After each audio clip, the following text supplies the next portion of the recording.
ورحمة الله وبركاته. أهلا ومرحبا بكم في منصة دوت ميرا. والنهاردة إن شاء الله هناخد أول محاضرة في محاضرات التشريح اناتومي، وزي ما احنا متفقين كل مرة بناخد الاوتلاينز وبعدين نبدأ المحاضرة. محاضرة النهاردة تعتبر انترودكشن عن الاناتومي، يعني مقدمة عن مادة التشريح، وهناخد بعض المصطلحات المهمة اللي لازم نعرفها قبل ما نبدأ التشريح.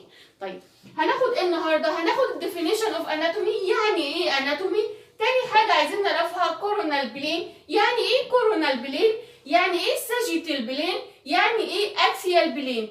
يبقى احنا هناخد definition of anatomy، coronal plane، sagittal plane and axial plane.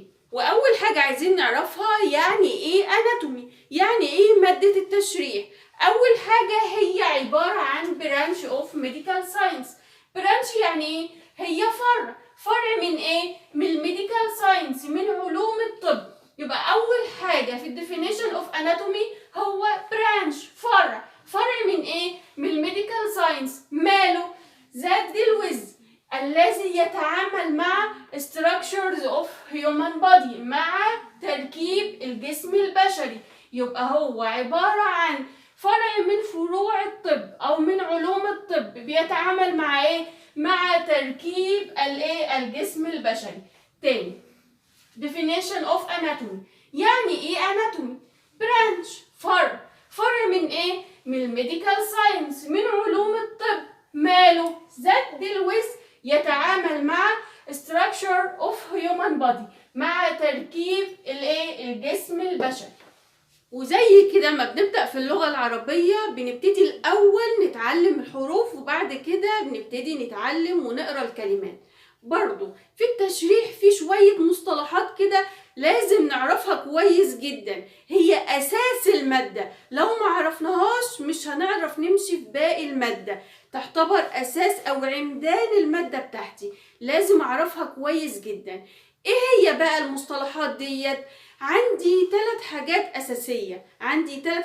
أساسية. من الثلاث حاجات دول أو الثلاث كلمات دول هطلع منهم بحاجات كتيرة هتقابلني في مادة التشريح.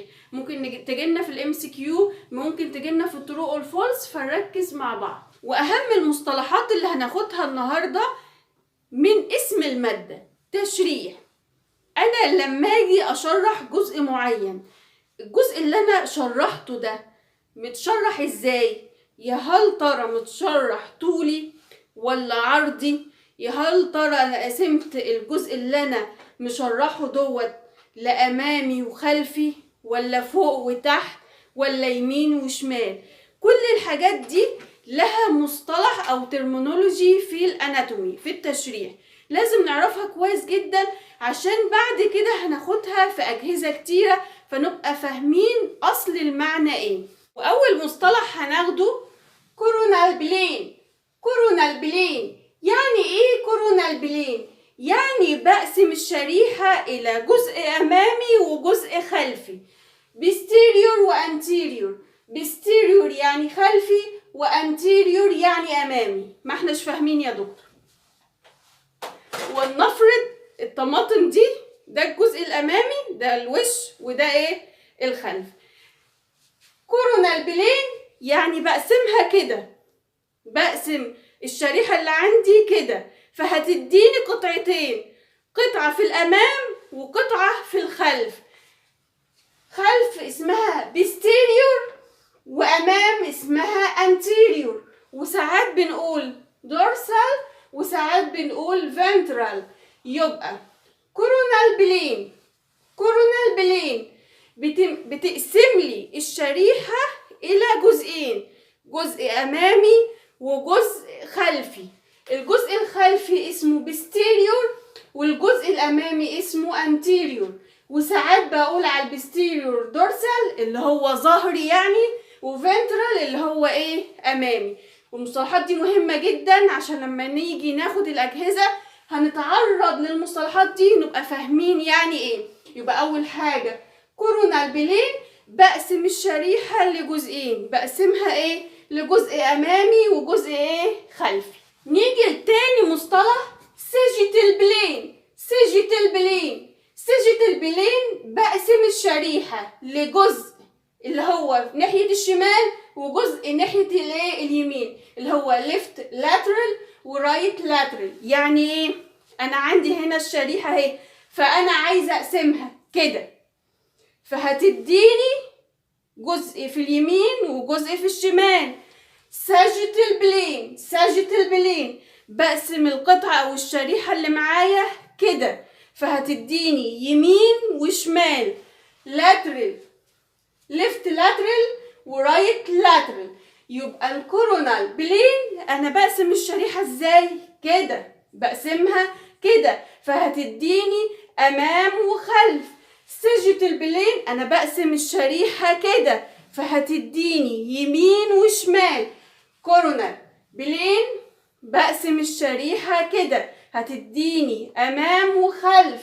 sagittal بقسم الشريحة كده، فهتديني يمين وشمال.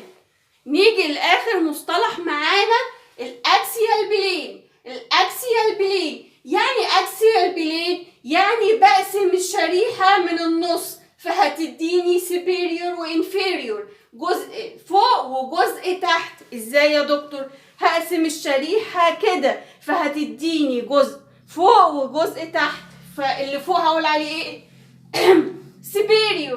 superior، واللي تحت هقول عليه inferior. يبقى كورونال بلين انا بقسم الشريحة كده، sagittal بلين بقسم الشريحة كده، اكسيال بلين بقسم الشريحة كده، فهتديني فوق وتحت. كورونال بلين بقسم الشريحة كده، sagittal بلين بقسم الشريحة كده، اكسيال بلين بقسم الشريحة كده، فهتديني فوق وتحت. كورونال بلين posterior يعني خلف، anterior يعني امام. sagittal بلين هتديني left lateral جانب شمال ورايت lateral اللي هو الجانب اليمين. axial بلين هتديني superior و inferior، superior يعني فوق و inferior يعني تحت. وشكرا.